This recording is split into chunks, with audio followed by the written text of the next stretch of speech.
Baik, terima kasih. Bismillahirrahmanirrahim. Assalamualaikum warahmatullahi wabarakatuh. Innalhamdulillah, nahmaduhu wa nasta'inuhu wa nastaghfiruh wa na'udzu billahi min syururi anfusina wa sayyiati a'malina. May yahdihillahu fala mudhillalah wa may yudlil fala hadiyalah. Wa asyhadu an la ilaha illallah wa asyhadu anna Muhammadan abduhu wa rasuluh alladzi la nabiyya ba'dah. Jadi selamat datang para hadirin, selamat datang kepada para SL serta rekan-rekan Telkom Group semua di acara Living a Meaningful Life. Jadi acara Living a Meaningful Life sendiri ini adalah serangkaian acara atau kelas yang terjalin atas kerjasama Majelis Taklim Telkom Group atau MTTG bidang talent management bersama dengan salah satu program Kipas Budaya Subdirektorat HCSM atau Human Capital Strategic Management yang nama Kipas Budayanya adalah BOLD. Jadi kelas pertama telah dilaksanakan dengan judul Lelah Kerja, emang ada manfaatnya bersama Ustadz Asep Fahri di sekitar tanggal 26 Februari kemarin. Dan kelas kedua insya Allah diadakan hari ini dengan tema atau judul Being Mindful of God Kindness to Humankind bersama Coach Hari Firmansyah atau lebih akrab disapa Kang Hari ya. Halo, selamat sore Kang Hari. Ya, sore Mas Ihsan. Assalamualaikum warahmatullahi wabarakatuh. Iya betul, biasa disapa Kang Hari. Baik, nah jadi mungkin sebelum memulai kuliahnya, kuliah. Kuliah ya. Mungkin saya perkenalkan dulu CV-nya Kang Hari sebentar. Mangga. Host disabled participant screen sharing, punten. Biar di-share dulu. Jadi mungkin sambil menunggu screen share-nya bisa. Nah, bisa. Jadi berikut adalah Kang Hari Firmansyah. Mungkin profil singkatnya saya bacakan. Jangan panjang-panjang ya, Kang. Pendek aja. Coach Hari Firmansyah ini sudah memulai karirnya sebagai trainer ya, Kang, sejak 2007 gitu ya. Dan terakhir mengikuti program Tempa dari yang dipimpin oleh Dr. Indrawan Nugroho yang channel YouTube-nya sekarang udah dibeli Close the Door ya, dikerjasama di Close the Door. Dan Kang Hari ini sudah banyak melakukan pelatihan untuk berbagai kalangan ya, baik mahasiswa, dosen, guru, instansi pemerintah, kementerian hingga perusahaan yang nasional maupun multinasional. Selain itu beliau juga sudah murid-muridnya beliau mungkin ya bisa beliau sudah lebih dari 150.000 alumni. Mungkin kurang lebih seperti itu. Ini juga banyak experience dan sertifikasi beliau. Tadi ada yang bersama Pak Indrawan Nugroho dan segala macamnya. Mungkin tanpa berlama-lama, saya persilakan kepada Kang Hari. Dan nanti ada sesi Q&A untuk 3 penanya terbaik akan mendapatkan link aja. Jadi simak dan nanti tanya. Kalau ada yang misalnya mungkin belum mantep gitu ya. Baik, mungkin kepada Kang Hari kami persilahkan. Baik, bismillahirrahmanirrahim. Assalamualaikum warahmatullahi wabarakatuh. Waalaikumsalam warahmatullahi wabarakatuh. Kang Ihsan, Kak Nasya, sahabat-sahabat semuanya dari Talent Management, Majelis Taklim Telkom Group, lantas Human Capital Strategic Management. Alhamdulillahirrabbilalamin. Alhamdulillahilladzi anzala sakinata fi qulubil mu'minin liyazdadu imanan ma'a imanihim. Allahumma shalli ala sayyidina Muhammad wa ala ali sayyidina Muhammad. Pertama-tama bangga banget, happy banget bisa ketemu sama teman-teman yang concern banget untuk strengthening the culture dengan mengadakan salah satu reinternalisasi values yang dikemas dalam spiritual konsep kayak begini gitu ya. So berapapun orangnya yang ikutan, di bawah 50 lah, di atas 50 lah, 100 lah, atau apapun, dipastikan, insya Allah pastikan sama teman-teman yang ikutan, sama teman-teman yang kemudian menyelenggarakan event ini, pastikan mudah-mudahan goals kita adalah goals jangka panjang. Ya, goals kita not only reintegrating values, strengthening culture, tapi yang lebih hebat dibanding itu, membangun peradaban, adab, dan akhlak. Wah, jadi ini panjang banget. Dan alhamdulillahirrabbilalamin, saya happy banget diajakin sama Kak Nasya, diajakin sama Kak Ihsan, untuk kemudian terlibat di event yang kedua setelah Ustadz Asep kemarin. Sahabat-sahabat yang berbahagia, yang kedua dan penting banget ini adalah mari kita maknai event seperti ini tuh dengan event yang bukan kemudian cuma kultur aja, bukan cuma peradaban aja yang kemudian terbentuk, tapi insya Allah ridha Allah yang semakin lama semakin luar biasa sama kita. Jadi capek nih pasti, ya kan, untuk ngekonsep, lantas untuk kemudian woro-woro ke teman-teman, come on, join us gitu ya. Itu pasti punya effort karena teman-teman semuanya ngerjain kerjaan yang dikasih sama Telkom Group dimanapun teman-teman sekarang berada juga itu juga udah sibuk banget, Kang Hari yakin. Tapi mudah-mudahan apa yang diikhtiarkan kemudian bisa membuat culture jauh lebih baik, bisa membuat diri kita jadi jauh lebih baik. Si penyelenggara berlatih terlebih dahulu sebelum yang lain-lain ikutan berlatih di dalam setiap kelas gitu ya. Dan yang paling penting adalah ini tuh menjadi sarana sumber dari suatu saat insya Allah kalau Allah ridho sama kita, apa sih yang kemudian nggak dikasih gitu sama orang yang sudah disayangi. Jangankan sama Allah, orang tua aja kalau udah sayang sama anaknya ya bro-broan. Apalagi Allah ya yang nggak menuntut balas jasa gitu ya. Gitu Kang Ihsan, insya Allah. Hari ini kita akan ngebahas apaan? Hari ini kita akan ngebahas live a meaningful life. Bersama menuju hidup yang lebih bermakna dan berkualitas. Itu tuh kayak gimana sih Kang Hari? Disclaimer dulu, ini adalah kajian nanti, apa yang saya paparkan, ini adalah apa yang saya rasakan. Dari mulai kemudian kuliah di Telkom, hampir DO, kuliah di Telkom, kemudian kerja, sempat di Motorola, terus lagi saya ulangi, sempat magang di Motorola, terus lagi bekerja, berikhtiar, terus lagi dan sampai sekarang jadi bagian beberapa perusahaan untuk membangun culture-nya. Jadi ini bisa, disclaimer ini, saya kajian ini bisa sangat personal banget.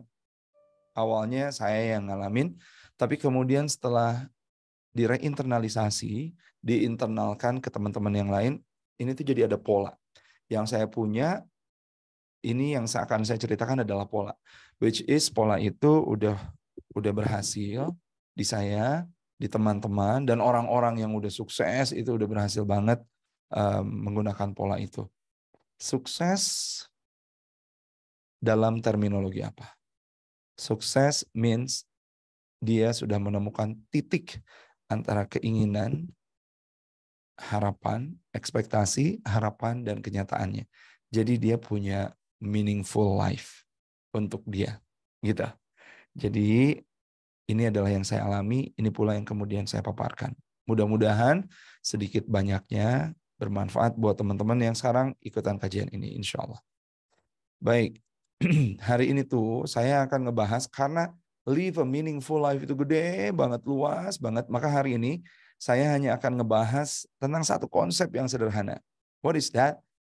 Hustle versus barokah culture. Untuk mewujudkan hidup yang lebih bermakna dan berkualitas. Teman-teman boleh nulis di chat. Atau barangkali nanti kita ngobrol aja. Kang Ihsan sama saya ngobrol aja. Pernahkah kemudian Anda ngalamin hal ini? Ya, check this one out. Pernahkah Anda ngalamin hal ini? Apa nih Kang Hari? Teman-teman pernah nggak Anda setting target sendiri, pasang target sendiri, kemudian jadi sibuk sendiri? Not only target, mungkin yang lebih gedenya itu resolusi lah ya. Pasang resolusi sendiri, terus sibuk sendiri gitu. Setelah kita sibuk sendiri atas resolusi yang kita buat, terus kita di satu titik kita ngerasa capek dan kita nggak ngerasa, hey, I'm not going anywhere. Aku kok kayaknya nggak kemana-mana sih, aku kayaknya masih di sini-sini aja. Sampai di titik ini, Kang Ihsan, coba dicek nanti di kolom chat. Anda boleh ngechat ya. Pernah nggak sih Anda pasang target sendiri, sibuk sendiri, capek, terus udah kayak gitu nggak ngerasa nggak kemana-mana? Pernahkah ada di titik itu, teman-teman semuanya? Supaya ngobrol ini 26 orang. mumpung kelasnya nggak besar-besar amat. Pernah nggak? Sok boleh di chat.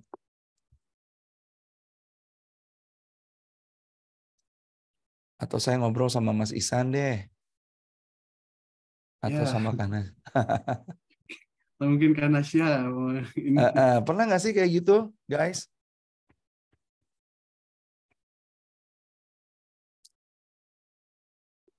Kang Ihsan sendiri pernah nggak, Kang Ihsan? Pernah. Pernah. Kang Ihsan? Nggak pernah kayaknya ya, Kang Ihsan ya? Mungkin pernah tapi lupa ya saking. Oh, lupa saking apanya? Saking mungkin ayo bukan keseringan kali ya. Mungkin kalau kan kalau bahasanya orang-orang psikologi gitu ya, mungkin karena pengen dilupakan akhirnya direpresi gitu ya. Karena terlalu ini akhirnya direpresi jadi mungkin lupa gitu ya. Kayak gitu. Yes, jadinya pernah sih, tapi kayaknya udah keseringan atau barangkali udahlah yang kayak gitu mah diterima aja gitu ya. Udah jadi bagian dari hidupku gitu. Pasang target sendiri, sibuk sendiri, capek dan merasa kemudian nggak kemana-mana. Lantas teman-teman semuanya merasa tertinggal ketika membandingkan dengan pencapaian orang lain. Teman yang satu grup dulunya di kampus, teman yang satu letting masuk ke Telkomnya, terus, udah pasang target sendiri, capek, merasa nggak kemana-mana, merasa tertinggal ketika membandingkan pencapaian orang lain, dan finally nggak punya kebanggaan sama diri sendiri. Sudahlah tidak merasa bangga sama diri sendiri, merasa rendah dan akhirnya kehilangan peran terbaiknya. Karena kehilangan peran terbaiknya. Peran terbaiknya itu apaan? Misalkan peran terbaiknya itu adalah sebagai seorang ayah, sebagai seorang ibu, atau sebagai seorang hamba Allah gitu. Itu adalah peran terbaik yang kita punya. Nah teman-teman semuanya, ini tuh riset Kang Ihsan, Kak Nasya. Riset ternyata almost everyone, hampir banyak orang pernah ngalamin atau pernah ada di sana. Pernah ada ya, nggak selalu ada di situ insya Allah. Pernah ada di sana. Pasang target sendiri, capek, merasa nggak kemana-mana, merasa tertinggal ketika membandingkan dengan pencapaian orang lain, nggak bangga sama diri sendiri, dan finally ngerasa rendah atau ngerasa lebih rendah dari yang lain, dan akhirnya kehilangan percaya dirinya itu membuat dia kehilangan peran terbaiknya. Di kerjaannya dia ngebandingin dengan yang lainnya sehingga dia insecure sama kenapa aku masih di sini sementara teman-temanku sudah di sana. Insecurity-nya itu dia bawa ke rumah dan kemudian dia bawa ke dalam pola pengasuhannya dan kemudian pola pengasuhannya nggak pergi kemana-mana. Anak-anaknya nggak merasakan dia ada, nggak merasakan dia hadir. Ya cuma nampak aja ibunya, bapaknya di rumah, tapi kehadirannya nothing gitu. Oke. Sahabat-sahabat semuanya, kenapa sih kemudian hal tersebut bisa terjadi, gitu? Dan bagaimana kemudian cara mengubahnya? Secara generik, teman-teman, hal tersebut bisa terjadi karena yang pertama adalah ketika kita ingin berubah, environment itu dijadikan salah satu alasan yang gede banget, alasan dia nggak bisa berubah. Aku berada di lingkungan yang tidak mensupport aku untuk berubah. Aku berada di lingkungan yang tidak punya culture untuk membuat orang-orangnya berpikir inovatif. Aku tuh seperti seseorang yang kemudian alienated, diasingkan gitu ya, karena aku punya konsep tersendiri yang beda banget sama orang-orang yang ada di sana sebelumnya. Teman-teman semuanya, lingkungan memang membentuk kita. Tapi sejatinya kita juga ikut membentuk lingkungan loh. Ya, yang diajarkan sama Islam, kita bukan cuma diciptakan oleh lingkungan, tapi kita menciptakan lingkungan. Sahabat-sahabat semuanya, kenapa kemudian kita menjadi merasa seperti itu? Ya karena barangkali behavior kita bukan behavior yang supported kita untuk kemudian berubah jadi jauh lebih baik. Padahal behavior itu penting banget untuk dicermati supaya kita berubah dari waktu ke waktu. We are what we do daily. kita ini adalah apa yang kita lakukan setiap hari, apa yang kita lakukan berulang-ulang. Sahabat-sahabat semuanya, selanjutnya, gimana sih hidup kita supaya berubah? Coba cek skills yang kita punya. Apakah sudah mumpuni untuk membuat perubahan dari yang kita inginkan, dari yang kita punya sekarang ke hal yang kita inginkan atau belum? Yang selanjutnya adalah cek belief yang kita punya. Kenapa kemudian kita ngerasa hidup kita kok jadi capek sendiri? Kenapa kok ngerasa sudah berlelah-lelah? Emang ada hasilnya gitu? Kalau kata Ustadz Asep, coba cek belief yang ada di dalam kepala kita. Jangan-jangan belief yang ada di kepala kita ini masih belief yang belum memberdayakan kita. Misalkan, nggak bisa karyawan itu menjadi kaya. Itu kayaknya belief yang benar. Yang kaya itu adalah businessman. Teman-teman, aduh, beneran itu tuh belief yang benar. Jangan-jangan itu belief yang common. Belief yang diglorifikasi. Tanpa sebetulnya nggak ada sama sekali belief itu kemudian kebenarannya. Enggak. Saya punya teman-teman kok. Yang mereka itu karyawan, yang hidupnya itu berkecukupan banget. Jauh lebih berkecukupan dibanding teman-teman saya yang bisnismen. Ada itu. Kenapa? Karena Allah itu maha pemurah lagi maha penyayang. Teman-teman, this one ya, coba ya. Nih, belief. Karyawan nggak bisa kaya. Oke. Yang kedua nih, belief yang sangat normal banget ada. Belief yang sangat normal ada itu ikhtiar tidak mengkhianati hasil.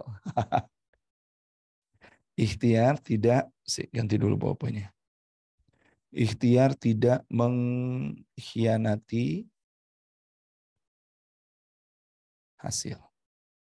Oke, sekarang saya tanya dulu. Mas Ihsan, Kang Ihsan, halo. Ngobrol, Kang. Hadir, punten tadi internetnya. Ada Kang Ihsan ya. Kang Ihsan setuju nggak karyawan nggak bisa kaya? Karyawan nggak bisa kaya, bisa ya. Seharusnya sih bisa. Walaupun mungkin statistiknya lebih banyak yang ini ya. Kalau dibandingkan dengan apa dulu gitu maksudnya. Oke. Gitu. Atau barangkali kaya ini maknanya apa? Ya nggak? Kaya itu pemaknanya apa? Kalau misalkan sampai Lamborghini, sampai Rubicon, sampai Harley Davidson, kalau kayaknya seperti itu mungkin tidak. Tapi kalau kayaknya kemudian anak-anaknya bisa punya pendidikan dengan jauh lebih baik, selalu lebih baik. Lantas kemudian kehidupannya tercukupi, keluarganya bisa bahagia karena ada rizki yang kemudian setiap pagi itu ada makanan di atas meja makannya. Ya kalau pengen perjalanan ibadah bisa lah ketika Masjid Waimah gitu ya. Masjidil Aqsa, Masjidil Haram, Masjid Nabawi. Kalau itu maknanya kaya, itu bisa banget. Setuju apa setuju banget? Jadi nggak ada tuh. Karyawan nggak bisa kaya, terus berarti di kepalanya itu karyawan bakalan miskin gitu. Coba kita lihat. Belief yang seperti ini yang kemudian tidak produktif, guys. Kalau kita mikir karyawan nggak bisa kaya, oh berarti karyawan itu bakalan sengsara, hidupnya bakalan pas-pasan. Selesai itu apa yang Anda kerjakan. Even though you are in Telkom Group, which is itu yang sangat bonafit banget. Ya. Teman-teman semuanya, coba yang kedua. Kang Ihsan, setuju nggak? Ikhtiar tidak mengkhianati hasil. Ikhtiar tidak mengkhianati hasil itu kalau saya lebih ininya kadang-kadang hasil itu ada takdir Allah juga ya. Jadi memang justru ikhtiar itu untuk mengejar takdir tersebut gitu. Cakep banget. Ini adalah belief yang kemudian diglorifikasi teman-teman. Supaya setiap insan memiliki belief tersebut. Dan kita adalah apa yang kita beliefkan di dalam diri kita. Teman-teman benar ikhtiar tidak mengkhianati hasil. Seriusan. Kalau mau diukur-ukur, ikhtiarnya saya dengan apa yang kemudian saya dapatkan, jauh lebih gede apa yang saya dapetin yang Allah kasih sama saya dibanding ikhtiar saya. Asli guys. Saya kayaknya masih jauh banget dari apa yang kemudian disebut Alhamdulillah rezeki anak soleh. Masih jauh banget dari anak soleh itu. Masih sering banyak buat dosa, masih jarang bersyukur. Ikhtiar juga tadi siang masih tidur jam 12 sampai jam 1. Masih bisa tidur. Terus lagi juga. Tapi hasilnya saya bisa ketemu sama Anda tuh sekarang. Teman-teman semuanya jauh lebih hebat nasi nyamperin kita dibanding kita nyamperin nasi. Setuju apa setuju banget Kang Isan? Setuju. Itu makanan yang kita makan nih siang tadi dan sore nanti yang iftar, itu jauh lebih besar ikhtiar makanan tersebut nyamperin kita dibanding kita nyamperin makanan. Maka ikhtiar tidak mengkhianati hasil itu salah sama sekali. Belief yang benarnya kayak gimana Kang Hari? Belief yang benarnya adalah Allah tidak akan pernah mengkhianati ikhtiar kita. Itu aja. Teman-teman semuanya kita masih bisa sehat, masih ada makanan, masih ada segala macam. Itu tuh bukan semata-mata karena ikhtiar kita. Kalau iya ikhtiar kita berbanding sama hasil, Masya Allah. Berapa sih yang kemudian bisa kita nikmati gitu. Padahal kerjaan nambah, kita masih sering ngeluh, ya kan? Pulang macet, kita mengeluh. Pergi ninggalin orang-orang yang dicinta untuk bekerja, kita ngeluh. Wah, kalau diukur benar-benar dengan itu kayaknya kita nggak dapat apa-apa. Kita yang kita dapetin, hasil yang kita dapetin total semuanya karena Allah Subhanahu wa taala. Saya ketemu sama Kak Nasya, ketemu sama Kang Ihsan, itu bukan ikhtiar saya. Ikhtiar saya masih sedikit teman-teman semuanya. Tapi Allah yang kemudian dengan caranya mempertemukan kita semuanya sore hari ini. Teman-teman, kenapa kemudian kita nggak live the meaningful life, guys? Karena kita jangan-jangan punya values, yang values tersebut nggak hidup sama kita. Ada yang namanya personal values. Ada yang personal values. Ada corporate values. Terus gimana nih, selain menginternalisasi values ini, gimana kemudian supaya si internalisasi personal dan corporate values ini relevan? Gimana agar keduanya hidup? Bagaimana kemudian Kang Hari saya menempatkan harmonis, kolaboratif, terus lagi kompeten, itu di satu sisi bahwa values personal saya adalah keluarga. Personal value saya keluarga, setiap jam 5, saya harus pulang.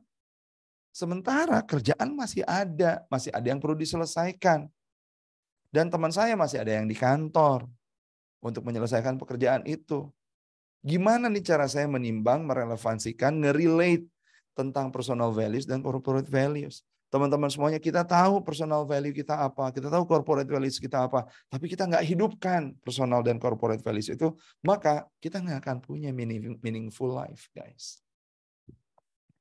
Kita nggak punya hidup yang kemudian bisa kita sebut dengan hidup yang berkualitas. Karena value ini akan terus-terusan mendesak untuk dihidupkan. Anda yang punya value kontribusi, terus Anda ngelihat, aduh saya kayaknya nggak kontributif di sini, saya tuh cuma ngerjain kerjaan yang reguler aja. Sementara kalau punya ide, kayaknya susah banget untuk ngeluarin itu. Itu jiwanya itu, bisa kering tuh. Kenapa? Karena value personalnya nggak keluar. Uang ada, gaji punya, tunjangan insya Allah besar. Tapi kalau personal value-nya nggak hidup, teman-teman semuanya, hidupnya akan dibilang Kang Hari kenapa ya? Kok gue ini sekarang gampang banget ke distract? Kok aku ini sekarang gampang banget senggol bacok? Kok aku ini gampang banget sekarang ini ngebanding-bandingin sama yang lain? Bisa jadi karena values-nya nggak hidup. Teman-teman, selanjutnya. Kenapa kita nggak punya hidup yang berkualitas? Karena mungkin identitas kita, teman-teman semuanya nggak kita hidupin. Identitas kita itu nggak kita nyalakan. Kita dibantu sama Kemenpan RB, sama BUMN gitu ya, karena kita termasuk di dalamnya. Kita dibantu untuk memiliki kemudian employer branding, identitas. Apa itu bangga melayani bangsa misalkan. bangga melayani bangsa. Tapi kan employer branding ini pihak luar yang ngasih sama kita. Kalau kita masih punya branding, ya karyawan mah di mana-mana bakalan kayak begitu. Karyawan yang bakalan begitu aja, maka selesai tuh meaningful life-nya bakalan hilang. Karena apa? Karena kita nggak punya identitas yang memberdayakan. Teman-teman semuanya, identity itu penting banget untuk kita punya. Sampai kita di dalam Al-Quran disematkan sama Allah, kuntum khairu ummat ukhrijat linnas ta'muruna bil ma'ruf wa tanhauna 'anil munkar wa tu'minuna billah. Kalian adalah sebaik-baiknya umat yang kemudian mengajak kepada kebaikan. Sahabat-sahabat semuanya, mengajak kepada kebaikan, menahan daripada kemungkaran, dan senantiasa ngajak orang-orang yang lain untuk beriman kepada Allah. Waduh. Itu majelis taklim Telkom Group pisan. Identitasnya kuat banget. Tapi kemudian identitas yang disematkan oleh eksternal nggak akan sekuat identitas yang kita punya secara internal. Identitas aku apa? Identitas aku adalah hamba Allah sebagai perantara rizki buat orang lain. Anda boleh bilang kayak gitu. Identitas kamu apa? Identitas saya adalah seorang pegawai Telkom Group yang kemudian akan memberikan karya-karya terbaik. That's why I called karyawan. That is identity, guys. Kalau saya fokus kepada karya saya dihargai, karya saya kemudian belum dihargai, saya kemudian akan fokus kepada karya yang saya ciptakan. Look how important identity made our behavior. Sahabat-sahabat semuanya, this is the last one. Kenapa kemudian kita hidupnya tidak berkualitas gitu ya? Kenapa kehidupannya tidak berkualitas? Karena kita tidak pernah memaknainya. Spirituality yang di atas ini di dalam pola perubahan bukan religiusitas. Bukan berapa banyak tahajud yang dilakukan, bukan saum Kamis atau tidakkah, bukan sholat duha bagaimana. Mutabaahnya nanti terakhir. Lembaran mutabaahnya, ibadah-ibadah yang terchecklistnya itu nanti salah satu yang termasuk, tapi bukan itu aja. Spiritualitas di sini ini adalah how we give a meaning. Bagaimana kita memaknai sesuatu.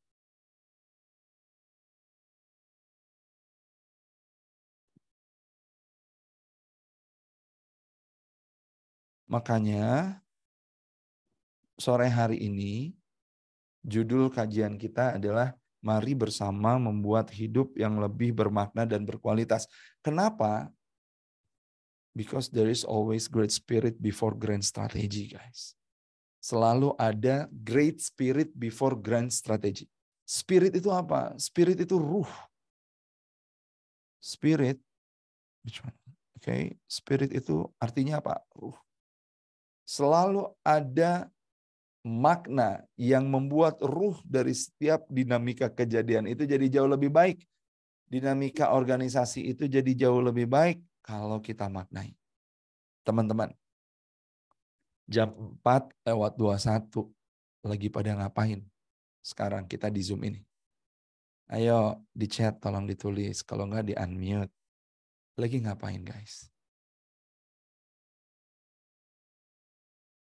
Kanasya jam 4:21 lagi ngapain nih kita sekarang?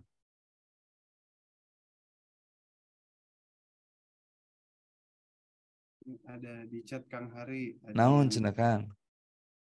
Dari Herda Rahayu lagi belajar. Oh, Ada wow.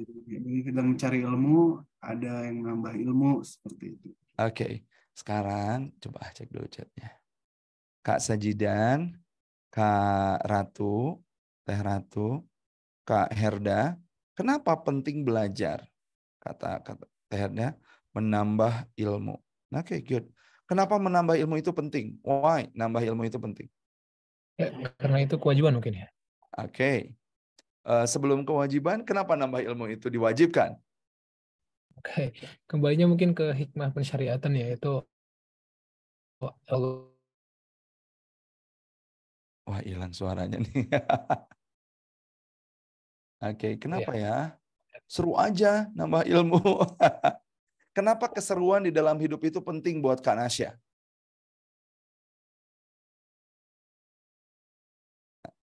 Ayo. Why? Udah talentnya bagian saya. Update ilmu untuk meningkatkan kualitas diri. Thank you, Kak. Oke, kenapa naikin kualitas diri itu penting? Why? Teman-teman nggak apa-apa ya, karena ini kajian rasa-rasa training gitu. It's okay ya, saya banyak nanya. Kenapa naikin kualitas diri itu penting, Kak Ratu?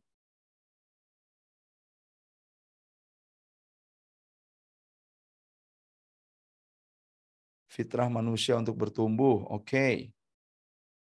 Untuk bertumbuh.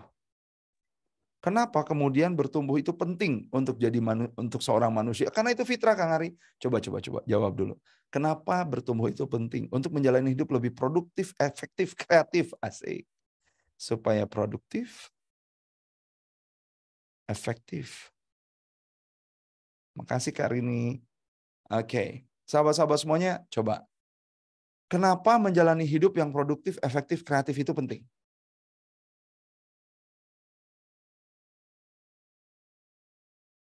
Why?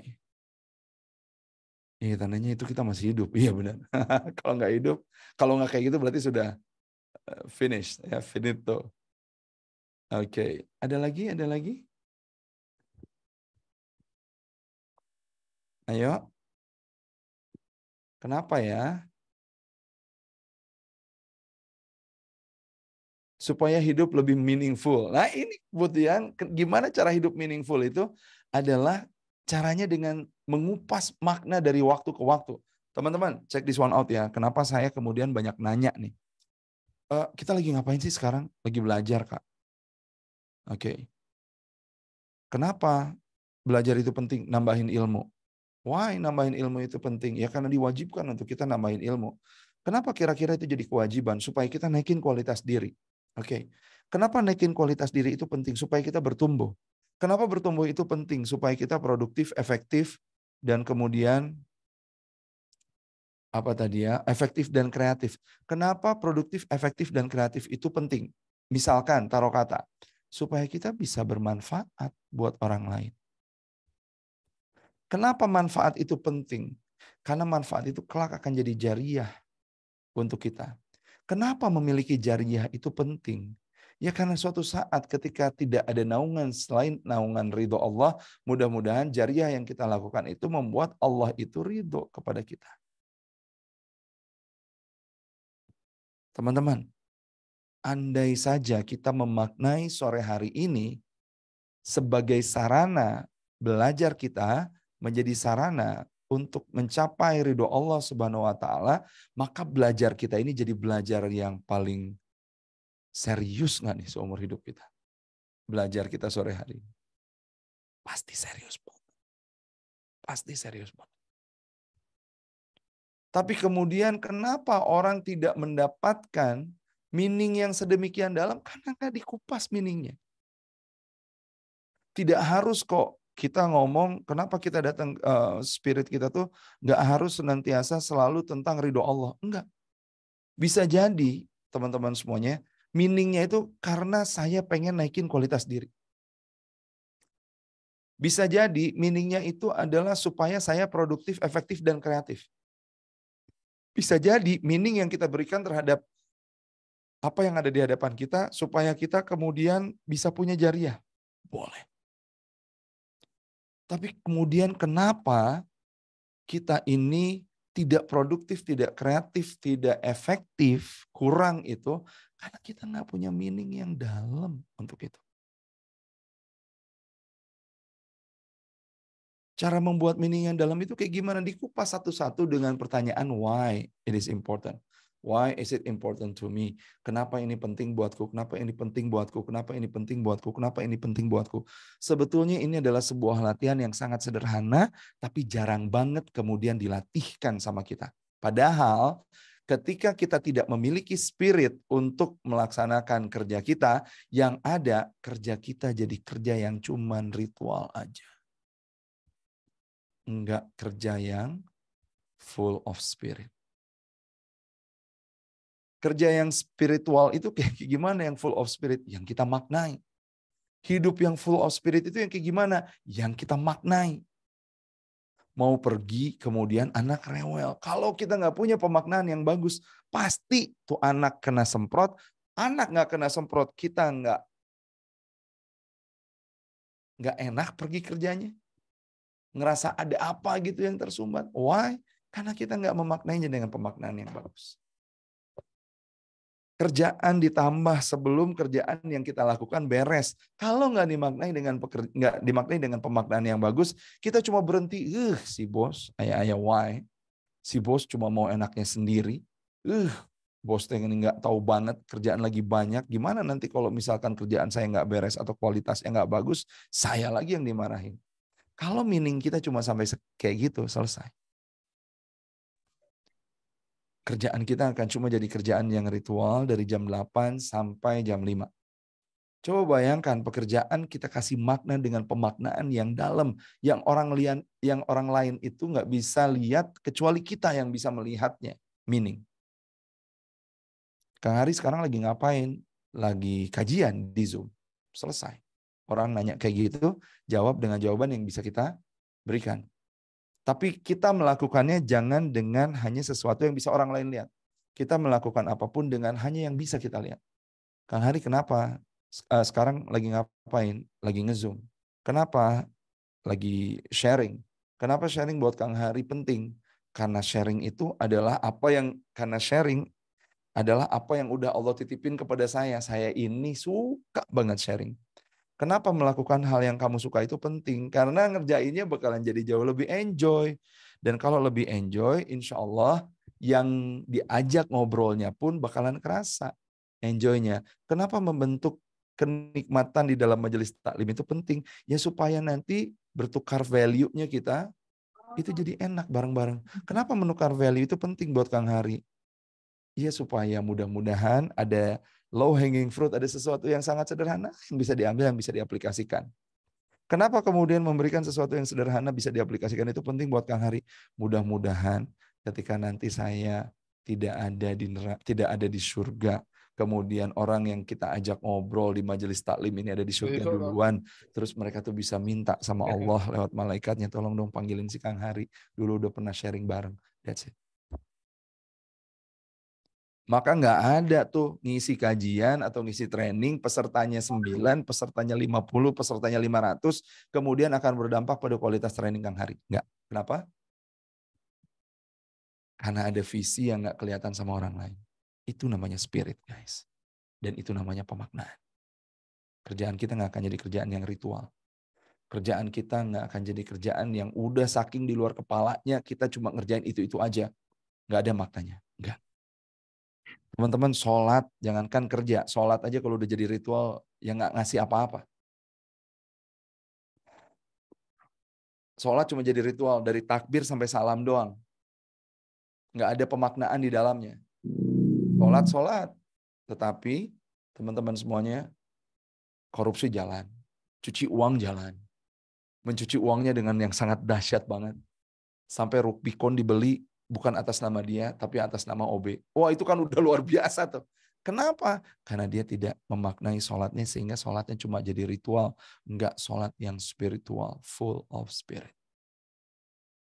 Teman-teman, maka saya ngajakin sama teman-teman semuanya, gimana supaya punya kehidupan yang berkualitas, maknai dengan pemaknaan yang memberdayakan. Kata Robert Dilts yang punya pola ini, dia bilang kayak gini, meskipun dia non-muslim. Dia bilang seperti ini, gengs. Kalau pemaknaan itu baik, teman-teman. Check this one out. Kalau pemaknaannya baik, spiritualitasnya baik, maka dia akan membentuk jadi identitas yang baik. Kalau identitasnya baik, dia akan menghidupkan value-value personalnya, value-value organizationalnya, whatever the organization is. Keluarga kah, corporate kah, komunitas kah, tapi dia akan bisa menghidupkan dan mensinergikan keduanya. Kalau spiritualnya baik, identitasnya baik, value-nya baik, maka belief-nya akan jadi belief yang memberdayakan. Kalau belief-nya baik, values-nya baik, identity-nya baik, spirituality-nya baik, maka skills itu kemudian akan dia cari karena dia tahu. apa yang Allah sertakan ke dalam dirinya. Teman-teman, biasanya nih, kebanyakan orang, biasanya, mudah-mudahan yang di sini enggak. Kebanyakan orang ketika dia pengen menjadi, dia itu bukan pengen menjadi dulu.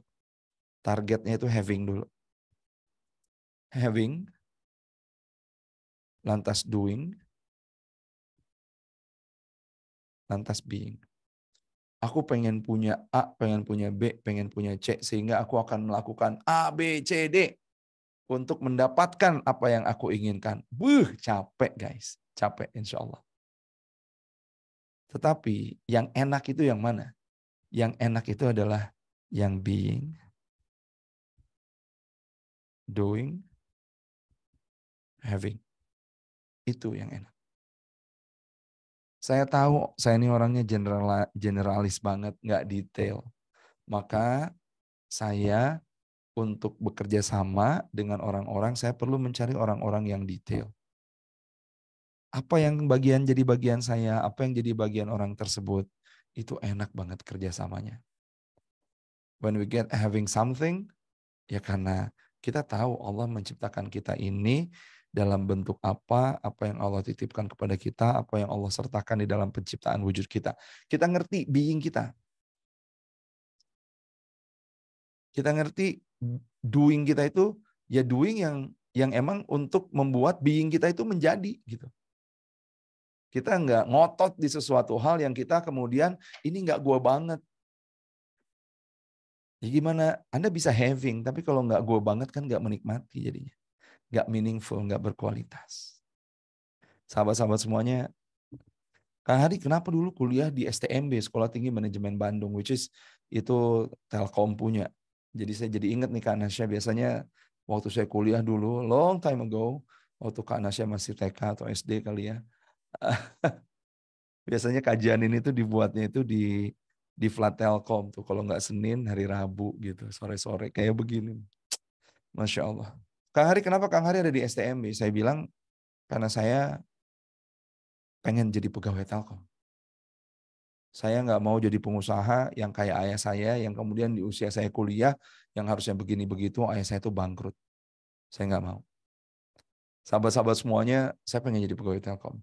Ketika waktu di akhir masa kuliah, kemudian Motorola membuat lowongan untuk membantu karena Motorola lagi ngedevelop BTS untuk Telkomsel. Saya masuk ke sana, saya bilang, this is my dreams come true. Tapi di Motorola ternyata saya tuh kerjaannya cuma ngeliatin jam terus. Padahal yang kerja barengan di lantai paling tinggi itu international member, itu di situ ada semuanya. Karena Motorola lagi ngebuat Motorola worldwide, lagi ada di Jakarta pada saat itu. Tapi saya tuh nggak enjoy banget. Sahabat-sahabat semuanya, ternyata kenapa? Karena saya temukan being saya bukan di situ ternyata. Being saya lebih ke saya punya sesuatu, saya kerjakan, saya sharingkan. I love meet people, new people. Seperti Mas Ihsan, seperti Kak Nasya. Saya suka banget ternyata mengintegrasikan value, saya suka banget building culture. Dan voila, ini saya sekarang. Apa yang saya miliki mungkin tidak sama dengan yang dimiliki oleh orang lain, tapi saya mensyukurinya banget. Alhamdulillah. I live meaningful life. Gitu teman-teman semuanya. Jadi saya ngajakin lagi, yuk kita maknai semuanya dengan pemaknaan yang terhebat. The meaning you give is the life you live, guys. Saya ulangi ya. The meaning you give is the life you live. Makna yang kita berikan terhadap sesuatu adalah hidup yang akan kita rasakan. Kita belajar sekarang cuma 1 jam, tapi kita maknainya, wah nggak enak udah diundang sama si Kak Nasya nih. Kasihan kalau nggak datang teh. Kak Nasyanya kasihan. Ya kita datang tapi kita nggak enjoy gitu. Sayang kan 1 jam nggak enjoy. Mendingan juga 1 jam enjoy dong. Itu maknanya, the meaning you give is the life you live. Tapi kalau kita kasih makna, sejam ini adalah sarana saya untuk nambahin ilmu, karena kewajiban, karena bisa naikin kualitas diri, karena bertumbuh, produktif, efektif, manfaat, jariah, ridho Allah. Maka 1 jam ini jadi 1 jam yang insya Allah bermanfaat banget buat kita dan orang-orang sekeliling kita. Teman-teman yang berbahagia, lantas Kang Hari di HR.id sering banget kayak gini. Menempatkan yang posisi 4 di atas value itu, menempatkan posisi 4 hal yang ada di atas value itu sebagai hal yang sangat penting banget yang nggak boleh kita lupakan. Di atas skills ya, maaf. 4 hal di atas skills itu jadi sesuatu yang nggak boleh kita lupakan. Kenapa gitu Kang Hari? Teman-teman, menambah skills baru itu penting banget. Nambahin skill baru teh penting banget.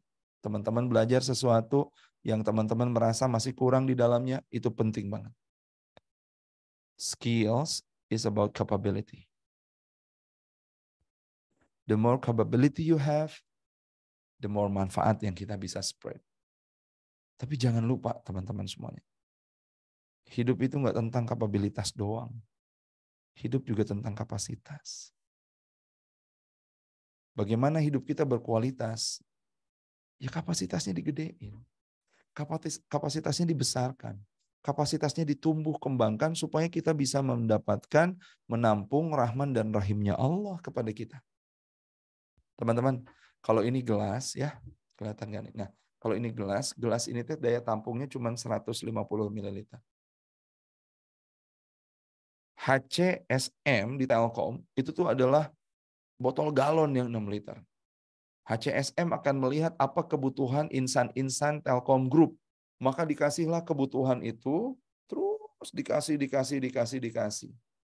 Orang yang dikasihnya hidupnya nggak berubah. Kenapa? Karena bisa jadi isinya, which is capability, dia bisa ubah. Tadinya kopi pengen air jeruk, atau ganti jadi air mineral, atau ganti jadi jahe, dan lain sebagainya. Isinya diganti, tapi kapasitasnya nggak naik. Maka yang sekarang perlu dilakukan adalah, ayo kita naikin kapabilitas kita dan juga naikin kapasitas kita. Maka satu langkah kipas ini bagaimana untuk kita kemudian mengaktifasi langkah-langkah kita untuk membangun culture, sahabat-sahabat semuanya, dengan membuat acara yang seperti ini tuh penting banget. Apakah Kang Hari di acara seperti ini bisa naikin kapasitas? Enggak. Tapi di acara yang seperti ini bisa menyadarkan betapa kapasitas itu penting untuk senantiasa kita besarkan. Apa dong yang bisa naikin kapasitas itu? Dengan siapa Anda bekerja, di mana Anda bekerja dalam jangka waktu yang panjang, itu naikin kapasitas kita. Yang seperti ini menanamkan kesadaran betapa kapabilitas dan kapasitas itu perlu ditambahin terus. So, sahabat-sahabat semuanya, gimana caranya kita supaya punya meaningful life? Yuk, 7-7-nya nih kita ikhtiarkan untuk kemudian kita pelajari. Selanjutnya, teman-teman semuanya, there is always great spirit before grand strategy. Ini yang punya konsep ini di Telkom nih, yang kemarin dulu itu jadi Menteri Pariwisata. Ya, Pak Yahya. Saya suka banget. I love the book. I love the concept. Gimana beliau kemudian membuat kerangka pondasi Telkom as a home. Telkom as a corporate. Great spirit before grand strategy. Teman-teman semuanya, kebanyakan dari kita itu kemudian berpikir dulu. Berapa 1.200 dikali 223 dibagi 7. Supaya hidup kita jadi mencapai apa yang kita inginkan. Wah, kita having dulu, terus doing, terus being. Teman-teman semuanya, kalau kita mikir kayak gitu, coba ya. Kanasya. Kak Ihsan masih ada nggak sih? Aku nggak ngeliat. Ada Kak Herde juga. Kak Ihsan, coba ya, kalau misalkan kayak gini, Kak Ihsan, berapa 1.200 dikali 333 dibagi 7? Itu yang kerasa panas yang mana tuh? Yang sini apa yang sini? Yang ini. Coba Kang Ihsan, how do you feel kerja di rumah sambil bisa menemani keluarga sore hari ini? Seneng sih. Yes. Waktu ya berasa banget pandemi ya. Lebih nyes yang mana? Pertanyaan ke-1 apa pertanyaan kedua? Pertanyaan kedua. Yes. Kita tuh udah sering banget teman-teman semuanya ada di culture yang we have to do something because I want to get something. Ekspektasi kita tinggi. Dan kita lupa meninggikan diri kita. Meninggikan yang punya diri kita. Allah Subhanahu wa Ta'ala. Jadinya capek.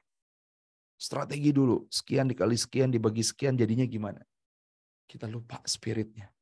Kita lupa menanamkan ruhiyah kita. Kita lupa membersihkan ruhiyah kita. Padahal there is always great spirit before grand strategy. Gimana supaya punya spirit? Kasih meaning yang terbaik. That's we call it meaningful. Meaningful itu bukan hasil. Meaningful itu tampaknya hasil. Tapi give a meaning terhadap life itu tuh sebetulnya awal banget dari segala sesuatu. Sahabat-sahabat semuanya. Kebanyakan kita kemudian kenapa jadi ngalamin yang pertama tadi? Karena kita tuh hidup di hustle culture. Kita punya belief. Kalau kita pengen sukses, kita harus benar-benar bekerja sekeras-kerasnya. Hustle culture ini. Teman-teman semuanya, dan ini digegap gempitakan, diglorifikasikan. Dan jadilah sebuah keniscayaan, keimanan. Padahal nggak kayak gitu juga. Teman-teman, hustle culture itu egosentrik. Egosentrik itu apa sih? Harus memiliki. Padahal kita bisa hidup dengan nyaman, dengan tenang, tetap bekerja keras ya. Nyaman, tenang itu bukan slow rebahan, enggak.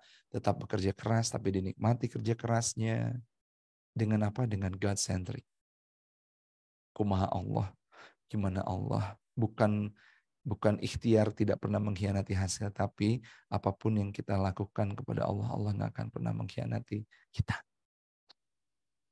Sahabat-sahabat semuanya, si hustle yang jadi versusnya meaningful life itu personal success driven.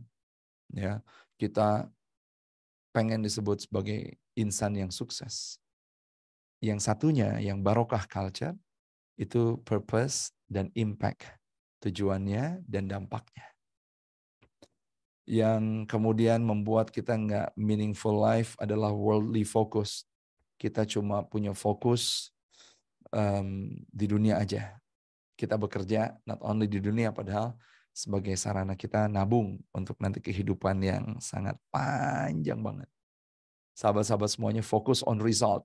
Ini si ekspektasi nih. Fokus on result itu ngebuat hustle culture. Padahal yang kita inginkan adalah fokus on acceptance from Allah. Teman-teman, berekspektasi itu bukannya nggak boleh.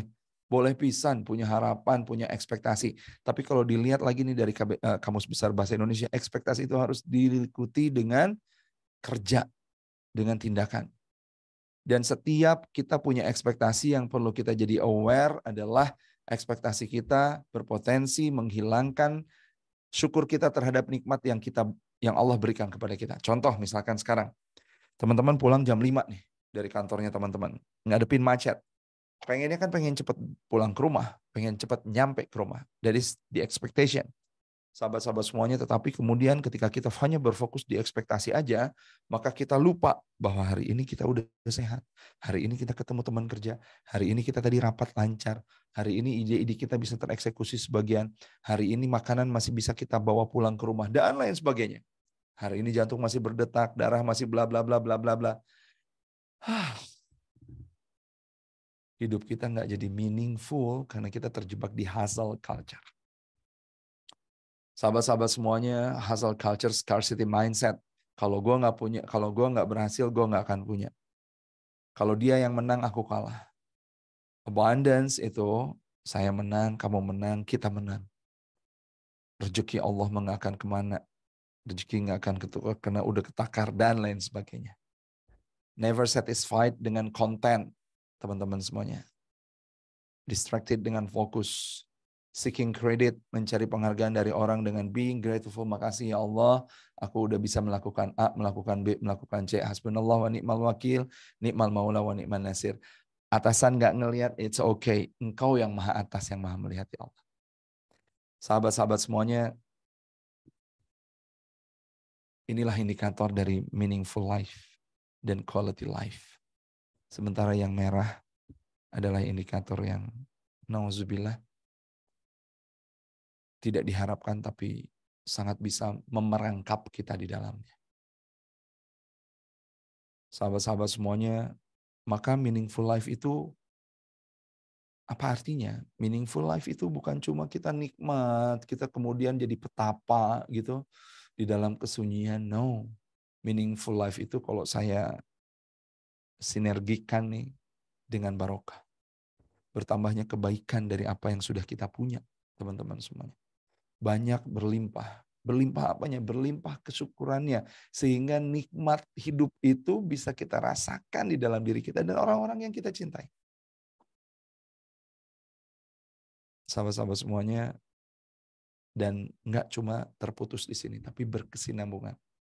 Menjadi umur amal bukan cuma umur jasad semata. Banyak dan abadi.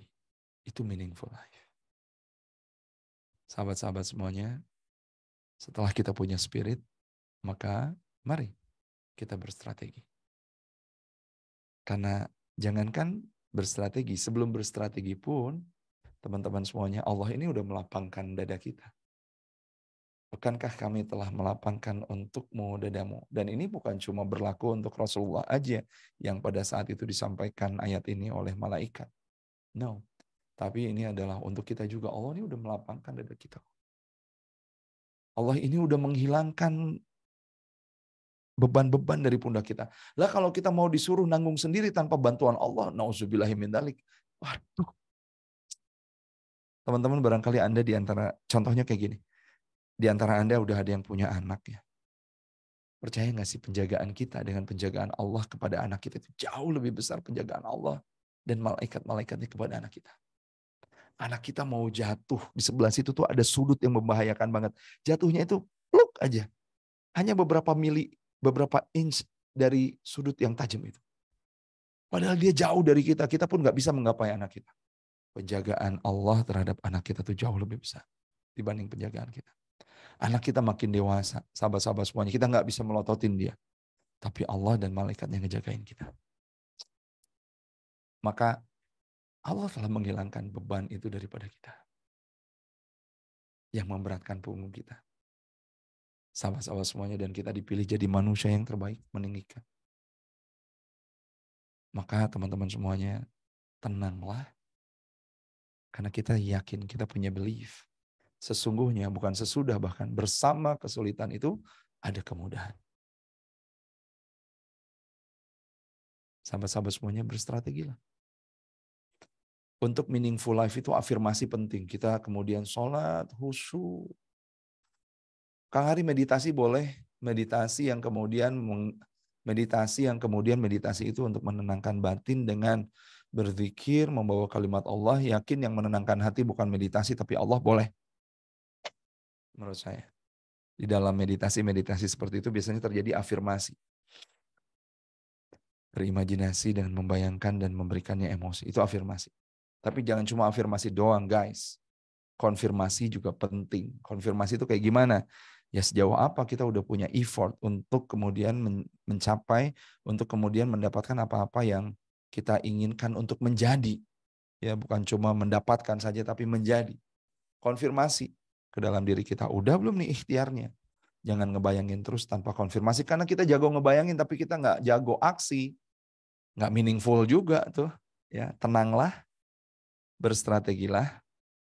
Sahabat-sahabat semuanya, fokus bukan pada apa yang kita dapatkan, ya, tapi fokus kepada apa yang sudah Allah berikan dan kita kemudian bisa berikan lagi ke orang-orang yang lain. Teman-teman yang terakhir, untuk memiliki meaningful life, luruhlah untuk menjadi utuh. Luruh untuk menjadi utuh. Kita karyawan, maka harga yang akan diberikan oleh orang yang meng-hire kita adalah karya-karya kita. Maka fokus di dalam berkarya. Kang Hari, ini perusahaan lagi bertransformasi. Banyak orang-orang yang dari sini pindah ke sana. Sehingga kita nih lagi risau, lagi galau. Teman-teman, luruhlah untuk menjadi utuh. Transformasi it's a must. Nggak mungkin nggak bertransformasi. Kita dulu single, kemudian menikah, bertransformasi tuh. Menghilangkan keegoan kita, egocentrik kita. Jadi family centric. anak kita yang jadi perhatian, pasangan kita yang jadi perhatian. Kalau kita nggak luruh dengan peran yang baru, maka kita nggak akan pernah jadi utuh. Nauzubillah min dzalik. Sahabat-sahabat semuanya luruhlah. Luruh itu apa sih Kang Hari? Teman-teman semuanya, luruh itu ikhlas. Ridho. Sabar. Ikhlas untuk apa? Ikhlas menyembunyikan kebaikan-kebaikan seperti kita menyembunyikan keburukan-keburukan kita. Ikhlas. Nggak usah disebutin. Saya mah ikhlas banget. Enggak. Tutupi kebaikan-kebaikan yang kita lakukan untuk perusahaan kita, untuk corporate kita, untuk orang lain yang ada di corporate kita, untuk superordinate kita, untuk subordinate kita, untuk teman sejawat kita. Tutup itu semuanya. Cukup Allah yang tahu. Nikmat hidup. What about our KPI? KPI itu nanti akan terbuktikan dengan karya yang kita punya.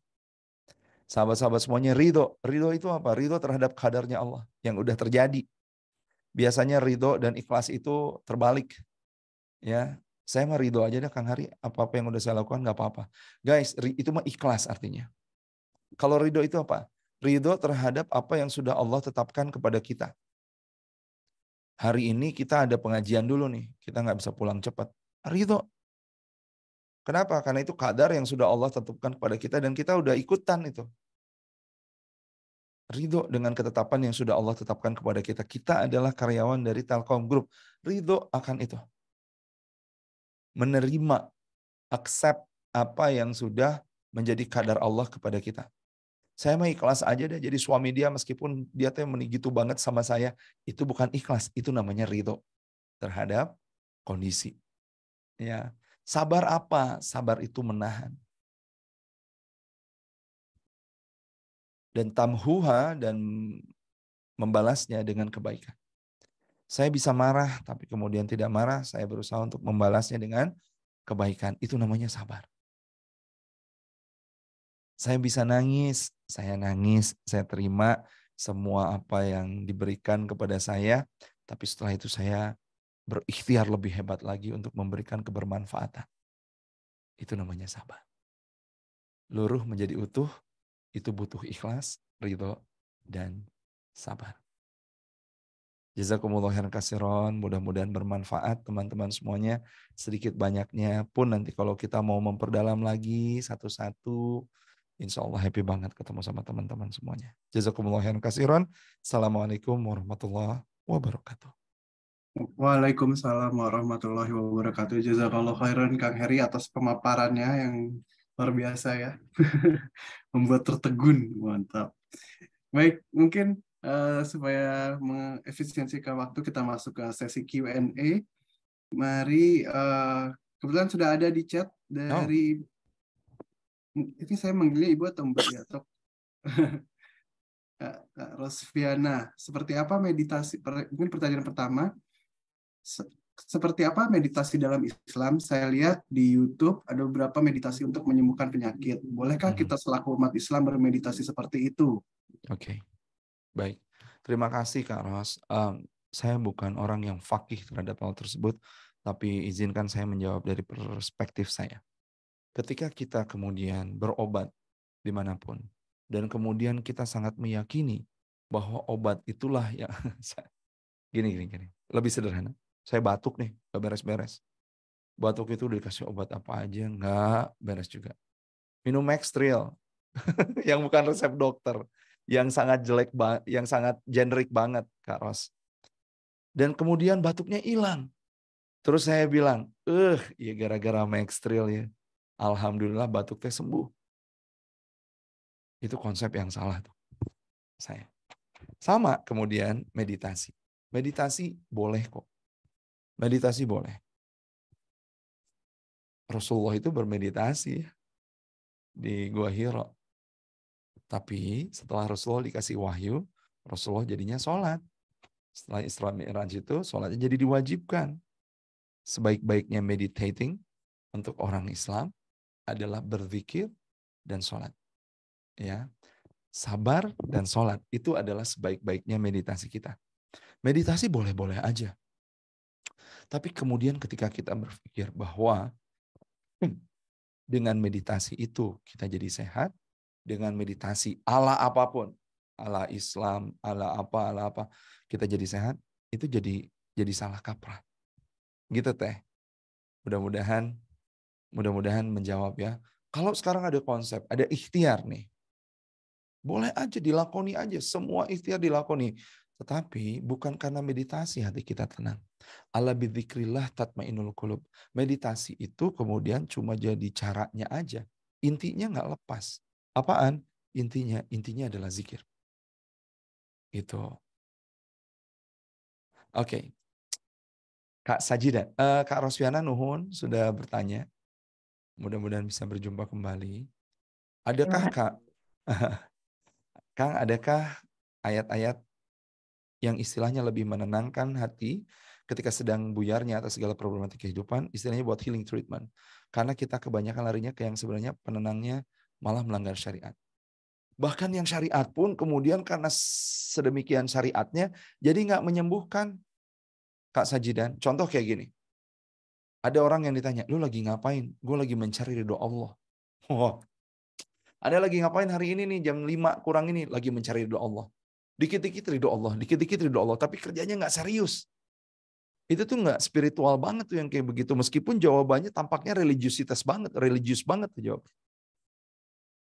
Jangankan yang non syariat yang kemudian kita kejar untuk menenangkan hati. Yang syariat aja di cuma lip service aja kayaknya menenangkan hati padahal enggak. Contoh, berapa kali saya dari tadi ngobrolin tentang Allah. Tapi nggak pernah ada yang bertanya seberapa banyak kita ngobrol dengan Allah. Gitu ya. Ini yang di bawah dulu nih. Larinya ke yang sebenarnya penenangnya malah melanggar syariat. Yang syariat aja kita jadiin ritual. Ya, dan nggak tenang tuh hatinya. Kenapa yang melanggar yang non syariat jadi penenang hati? Karena yang syariat nggak nenangin. Yang syariatnya udah cuma jadi ritual, nggak spiritual. That's what I mean. Oke, ayat. Adakah ayat-ayat? Aduh, semua ayat menenangkan hati. Al-Quran itu asyifa. Kalau kita maknai ayat bukan cuma yang 6.236 ayat saja. Tapi ayat itu kan maknanya adalah segala sesuatu yang ketika itu dibacakan, ayat itu kemudian mendekatkan kita kepada Allah. Ayat tentang penciptaan bumi dan langit, ayat tentang penciptaan laki-laki dan perempuan, ayat tentang bagaimana kita kemudian tercipta di dalam womb, tercipta di dalam janin ibu. Itu ayat-ayat kalau dibaca, kemudian ayat yang tidak dimaknai, itu ayat sekedar ayat aja, yang barangkali ayat tulisan di dalam Al-Quran. Tapi sebetulnya yang dinamakan ayat adalah segala sesuatu yang mendekatkan kita kepada Allah. Maka ayat-ayat itu ada ayat kauliyah, ada ayat kauniyah. Ayat-ayatnya banyak yang kalau misalkan kita bisa menenangkan di dalam menghadapi problematika itu, banyak banget. Ya, Allah ciptakan laki-laki dan perempuan. Allah ciptakan kekayaan dan bukan kemiskinan, tapi kecukupan. Inna ma'al usri yusra, bukan inna ba'da yusri yusra. Sesungguhnya bersama kesulitan pasti ada kemudahan. Itu kan ayat-ayat yang sebetulnya buat kita healing. Tapi gimana mau healing? Lawang memaknainya ayat itu cuma tulisan di dalam Al-Quran aja. Bukan ayat yang menciptakan kita dengan yang maha memiliki ayat. Gitu ya. Kak Ratu, bagaimana parameter tolak ukur kehidupan kita sudah berkah, Kang? Bukannya sabar dan syukur dulu sebelum ikhlas dan ridho. Sahabat-sahabat semuanya, itu tadi sabar, syukur, ikhlas, ridho, bukan kemudian jadi urutan semuanya dan ya, not or. Ikhlas dulu kah atau sabar dulu kah? Enggak. Sabar, syukur, ikhlas, ridho datang bersamaan. Datang bersamaan. Kalau tadi saya menuliskan seperti itu tulisan aja. Kayak urutan. Tapi datangnya bersamaan. Bisakah? Bisa. Dan sabar, dan syukur, dan ikhlas, dan ridho. Tolak ukur kehidupan kita udah barokah kayak gimana. Allah yang maha tahu. Tapi yang paling sering kelihatan dan pasti tolak ukur itu perlu ada, adalah dengan bertambahnya kebaikan dari apa-apa yang sudah kita punya. Barokah. Ya. Contohnya kayak gimana nih bertambahnya kebaikan dari yang kita punya? Mobil yang gak ngadat-ngadatan. Itu barokah itu. Karena kalau sudah mobil udah ngadat, aduh, problem itu. Tapi kan kita gak pernah merasakannya. Sahabat-sahabat semuanya, tubuh kita bertambah kebaikan yang ada di dalamnya. Kita jadi bisa ngerjain lebih banyak dibanding hari kemarin. Itu barokah namanya. Jumlah ngobrol yang lebih banyak dengan anak kita dibanding sebelumnya. Dan ngobrolnya enak pisan. Itu barokah namanya. Suami yang lebih perhatian. Orang tua yang bertanya kabar. Yang kemarin gak nanya kabar. Suami yang biasanya cuek. Jadi perhatian. Itu barokah namanya. Dan keberkahan itu terjadi every day. Cuma kita nggak melupakan, nggak mengingat-ingat itu. Not every day, every second bahkan. Jadi indikatornya bertambahnya kebaikan dari apa yang kita punya. Dan yang ngerasa itu cuma kita doang. Salat kita khusyuk, gimana caranya? Maknai salatnya. Saya ini ngomong lagi latihan juga ya, Kak Sajidan. Latihan sholat khusyuk itu ternyata ada yang perlu ditohirkan. Pertama takbir, kedua salam, ketiga al-fatihah. Itu perlu ditohirkan, itu bukan dikerasin terus, jangan kemudian zuhur asar dikerasin, enggak. Cuma dengan suara yang bisa kita dengerin sendiri. Bismillahirrahmanirrahim. Alhamdulillahirrabbilalamin. Jangan sampai orang yang sebelah dengar ya ketika sholat zuhur dan asar. Tapi kita bisa mendengarkan. Dan ketika kita mendengarkannya, percakapan sama Allah lagi dimulai itu. Bismillahirrahmanirrahim. Kata Allah, katanya ketika Allah mendengar basmalah, hambaku sedang memohon kepadaku dengan namaku.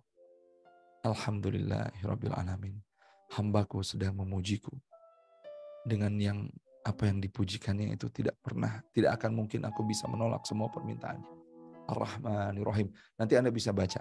Ada yang bilang riwayat itu kemudian riwayat yang dhaif. Tetapi ketika kita bisa memaknainya teman-teman semuanya. Itu indah banget. Tahiyat sampai asyhadu alla ilaha illallah itu jadi sarana kita latihan untuk sholat khusyuk. Tahiyat itu lagi-lagi ini ikhtilaf. Silahkan Anda cari sumbernya. Tahiyat itu, Kak Sajidan, itu adalah percakapan ruh Muhammad dengan Allah Subhanahu wa taala yang enggak ada satupun makhluk Allah, apapun itu namanya, yang pernah berjumpa dengan Allah kecuali Nabi Musa dan Muhammad. Tapi ketika di arsy-Nya Allah, itu cuma Allah dan Rasulullah yang berjumpa dan kemudian bercakap-cakap. Ketika berjumpa nih, sudah dari lapisan langit ke-1, ke-2, ke-3, sampai ke-7 ke Sidratul Muntaha, Rasulullah berjumpa dan mengucapkan at-tahiyatul mubarakatus salawatut thayyibatu lillah. Sesungguhnya segala keselamatan, keberkahan, kemuliaan, thayyibah itu hanya milik Allah. Dan Allah membalas, assalamualaikum. Ya. Terus Rasulullah kemudian, ya Allah jangan cuma kepadaku aja, tapi assalamu alaina wa ala ibadillahi sholihin. Yang seperti itu tuh, itu bisa nambahin khusyuknya kita. Ketika kita bersujud, doa kita ada di tanah, tapi kemudian kita bisa didengar di langit. Itu juga nambah kekhusyuan kita. Saya lagi berlatih, karena ketika saya ingat, beberapa detik kemudian saya masih berkecamuk dengan bayangan saya. Tapi insya Allah kalau barokah culture itu kita latihkan, mudah-mudahan segala sesuatunya bisa berbuah jadi jauh lebih khusyuk, meaningful. Atau nuhun Kak Sajidan, Kak Ivan, paling mudah mulai dari mana ya? Karena mostly berkonsep mudah, tapi prakteknya lebih sulit. Makasih Kak Ivan lagi paralel meeting tapi ikutan. Pengen dulu berkah ini, paling mudah mulai dari mana ya? Paling mudah mulai dari God-centric, not egocentric. Jangan ingin memiliki, tetapi berusahalah menjadi. Apa yang kira-kira Allah inginkan kita buat di alam semesta ini. Dari having, jadi being. Mudah-mudahan kita ketemu lagi untuk ngobrolin itu ya. Kak Ipan. Nuhun pisan atas waktunya. Silakan Kak Ihsan. Baik, terima kasih. Jazakallah khairan. Jazakumullah khairan atas pertanyaan-pertanyaannya. Dan mungkin mohon maaf karena memang waktunya yang terbatas, jadi harus diakhiri sesi Q&A-nya dengan Kang Heri. Mungkin tadi lagi seru ya, atau gimana. Dan mungkin juga saya nggak tahu, mungkin tadi ada yang japri-japri Kang Heri gitu ya, ingin bertanya. Tapi ya mohon maaf. Sekali lagi, mumpung durasinya sudah selesai, jadi memang harus kita akhiri sesinya. Dan dari panitia juga sudah dapat pemenangnya untuk pertanyaan terbaik, ternyata cuma untuk satu orang aja, mungkin ada dinamika. Sehingga kepada Mas ya, Mas Sajidan, selamat untuk mendapatkan nanti ada oleh-oleh mungkin dari panitia gitu sudah hadir ke sini. Baik, mungkin dari kami itu aja. Mungkin kita foto dulu ya Kang Hari dan para hadirin sekalian, mungkin bisa sambil dinyalakan ininya, videonya. Kebetulan ini ada 2 slide, jadi ini sambil dibantu sama Kak Nasya ya untuk fotonya ya, untuk screenshotnya ya. Baik. Oke, aku mau screenshot ya Pak, izin. Bentar ya. 1, 2, 3.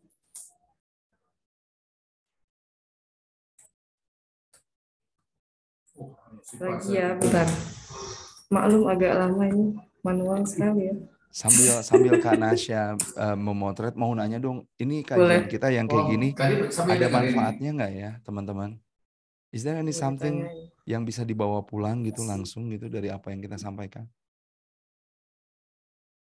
Kak Fazia, Kak Umi, Kak Main Account Assessment, Kak Rahmi, ada nggak ya?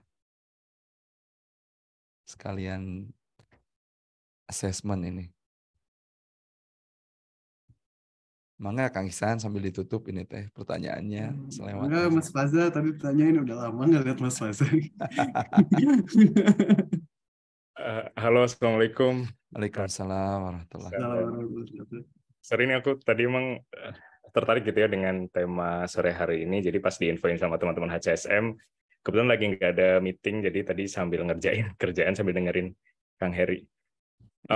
Kalau aku sih memang jujur butuh ya siraman-siraman rohani seperti ini. Karena kan kadang kita terlalu memikirkan target-target kerjaan gitu ya. Dan kalau kurang asupan-asupan untuk kita terus bersyukur, bagaimana tadi memaknai apa sih value ya, maksudnya a belief. Nah itu yang bisa saya bawa pulang banget sih Mas, karena honestly saya termasuk tim yang masih menganggap bagaimana keberhasilan itu ya kita bisa lihat dari bagaimana kita memanage tabungan dengan sangat baik gitu ya, banyak gitu kan. Tapi hari ini saya tercerahkan lagi gitu, walaupun sebenarnya saya beberapa kali ya mendengar memang kaya itu kan karena cukup gitu ya. Kita cukup bersyukur bagaimana kita nggak memikirkan untuk besok makan apa, itu kan juga udah kaya ya. Yes. Tadi reminding lagi sih untuk saya gitu Kang Heri, yaitu akhirnya bisa saya bawa pulang gitu ya. Nanti kalau habis ini saya video call sama keluarga, sama orang tua, let's say ya lebih tahan lagi untuk tidak terlalu mengejar dunia gitu. Sorry bahasanya ini terlalu acak-adut, tapi mungkin itulah Mas Heri. Siap. Kang. Siap. Nuhun. Makasih Kak Fajar. Ini yang setelah ikutan Bold ini kejar dunianya lebih edun ya. Harus lebih gaskeun, oke? Kenapa? Karena dengan pemaknaan yang bukan cuma worldly focus, tapi hereafter focus. Hereafter focus mean here you are focusing, and then after here fokus kita juga. Gitu. Jadi gaspol, brother. Thank you. Makasih. Baik, terima kasih jawabannya Mas Faza. Sekali lagi saya ucapkan terima kasih Kang Heri. Baik, mungkin karena durasi juga yang akhirnya memisahkan kita. Jadi semoga banyak manfaat yang bisa diambil dari acara sore ini, seperti yang Kang Heri bilang, ada maknanya gitu ya. Ada sesuatu yang kita maknai di 1 jam terakhir ini itu, dan ada yang bisa kita langsung, kalau kata Kang Heri tadi, gaskeun gitu ya. Siap. Nah, itu mungkin mari kita akhiri. Mohon maaf apabila ada salah kata dari saya. Kita tutup dengan membaca doa kafaratul majelis. Subhanakallahumma wa bihamdika asyhadu an la ilaha illa anta astaghfiruka wa atubu ilaik. Terima kasih para hadirin yang sudah menghadiri kajian sore ini. Terima kasih Kang Heri juga hatur nuhun pisan, dan teman-teman panitia. Terima kasih. Assalamualaikum warahmatullahi wabarakatuh. Waalaikumsalam warahmatullahi wabarakatuh. Kak Nasya, makasih. Izin pamit. Mas Fiana, makasih.